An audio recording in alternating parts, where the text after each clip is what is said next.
So I want to tell you a story about a young couple. They happened to be met at this party and struck up a conversation, and this conversation went along and seemed to go well, so much so that after this gathering, they decided to go down to an establishment that was down the street. They did that. They continued to talk. So the couple's name, it was Spencer and Maddie.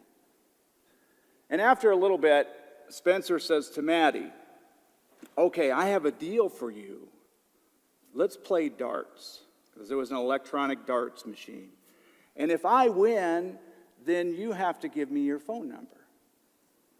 And she thought, "Oh, okay." So sure enough, you know how this goes, right? He beats her at darts. And at the end of the night, she takes a napkin and she writes her number down and gives it to him. Spencer leaves that night and he's kind of on cloud nine. He's excited because there's something special about this girl. So the next day he's like, "Well, should I call her?" "No, it's too soon. I don't want to seem desperate." So he waits till the next day and he calls the number. And he gets this message, which we've probably all heard at some point, right? This number has been changed, disconnected, or is no longer in service. And so he doubts. "I thought she liked me, but I think she gave me the wrong number on purpose." So a couple days go by, and I'm going to make a long story shorter. But it dawns on him that he actually knows one of her friends. And maybe he could call and just confirm that he has the right number. So he calls this friend and explains the situation, and she says, "I'm not giving you her number. You could be a stalker." And so at this point, again, he's discouraged. And a few more things happen. A week later, he thinks to himself, "She told me where she grew up. Let me at least confirm the area code is right." So he pulls up the area code on Google. Then he checks the number on the napkin, which, of course, on a napkin, it's not real clear. Sure enough, one of those numbers was wrong. So he calls her. Now, at first she's mad because she's like, "It took you a week to call me." I heard that story, Ann and I heard that story from a couple that we were doing marriage prep with. And then last June, they exchanged vows right here. I tell that story because there were many times along that little journey where Spencer could have given up. He could have said, "Those doubts are true. She doesn't have any interest in me," and moved on.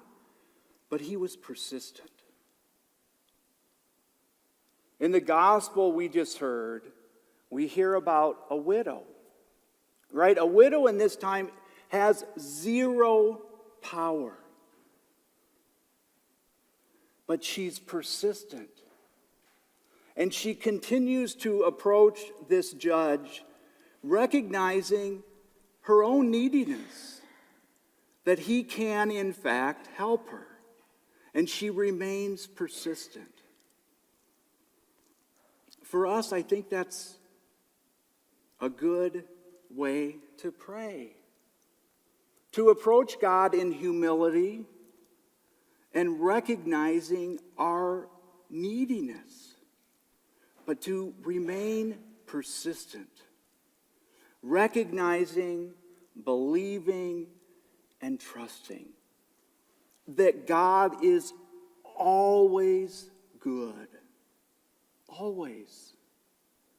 Even when, maybe especially when, the results don't come as quick as we would like, or it seems like our prayers not being answered. Now here's the thing. I don't think I have to tell you about prayer, because I know this is a praying parish. And how do I know that?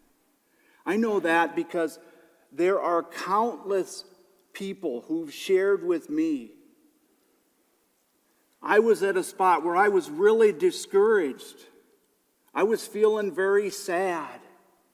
And so from my parish family reached out to me. It happens to me, people share this with me so much, I almost take it for granted. But this week in particular, as I was preparing for this homily, I thought I need to pay attention to that a little bit. And you're going to say this is an exaggeration, but within an hour period of time last Wednesday, I had three different people who came up to me and said something to the effect of, so-and-so reached out to me. They encouraged me, and it made all the difference. And the thing is, all these things that I hear, they share a couple things in common. One is they say something to the effect of, it was perfect timing. And it made a huge difference. It was an answer to a prayer. See, those things don't happen by accident. And I'm blessed to hear some of those experiences. But there's hundreds that I'm not aware of. I just heard one a little bit ago about someone who was struggling and she got an anonymous note from somebody in the parish who'd been praying for her. This just happened a little while ago. Because you're praying people. And the fruit, one of the fruits of praying is a desire to bless others. We have many people who like to bless others. And the truth is, there don't have to be big things, right? There are little things like a text or an email or a card or a phone call. Little acts, but a really big impact.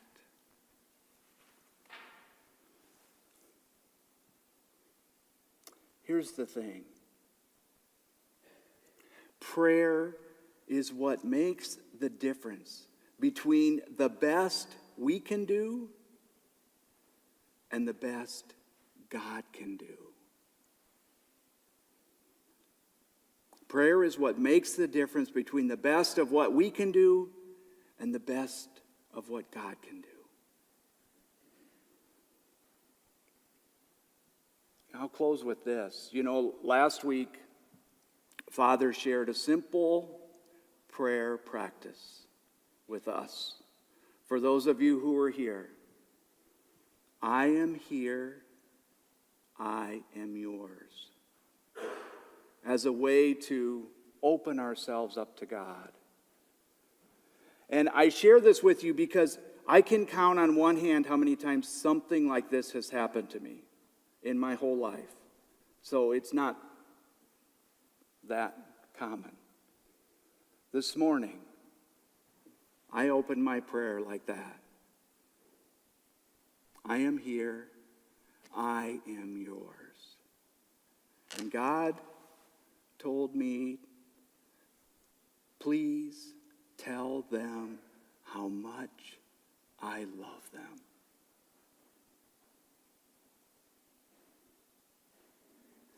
Please tell them how much I love them.